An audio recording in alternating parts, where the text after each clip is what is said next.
जीवन में एक बार ऐसा दौर आया जब मैं बैंकरप्ट हो गया, दिवालिया हो गया।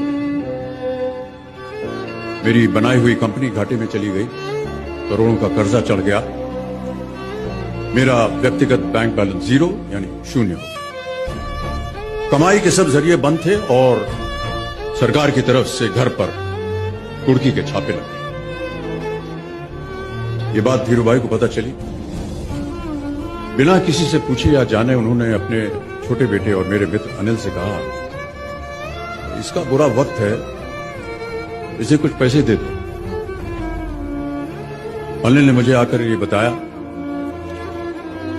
देवी और सज्जनों, जितना वो देना चाह रहे थे उससे मेरी सारी दुविधा और परेशानियां खत्म हो जाती। उनकी उदारता पर मैं भावुक हुआ, लेकिन मुझे लगा कि मैं उनकी उदारता को स्वीकार न कर पाऊं। ईश्वर की कृपा रही और कुछ संकट के दिनों के बाद समा बदला, काम मिलना शुरू हुआ और धीरे धीरे मैं अपने सारे कर्जे उतार पाया। एक शाम धीरूभाई के निवास स्थान से इवेंट पर एक दावत के अवसर पर मुझे भी आमंत्रित किया गया। तो ऊपर लॉन में एक तरफ धीरूभाई बड़े से मेज पर अपने कुछ मित्रों, बड़े फाइनेंशियल और कॉर्पोरेट वर्ल्ड के दुनिया के दिग्गजों के साथ बैठे बात कर रहे थे।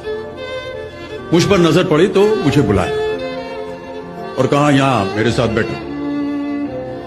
मुझे बड़ा अजीब लगा, मैंने क्षमा मांगी और कहा, मैं उधर अपने मित्रों के साथ बैठा हूं, वही ठीक है। उन्होंने जिद की और बैठा लिया मुझे।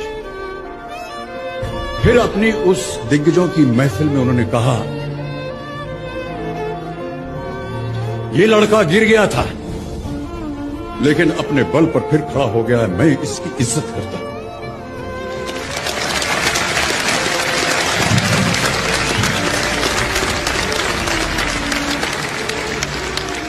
उनका ये व्यवहार और उनके वो शब्द मेरे लिए उस धनराशि से हजारों गुना ज्यादा मूल्यवान थे, जितना कि वे मुझे मेरी संकट से बाहर आने के लिए, देने के लिए तैयार थे।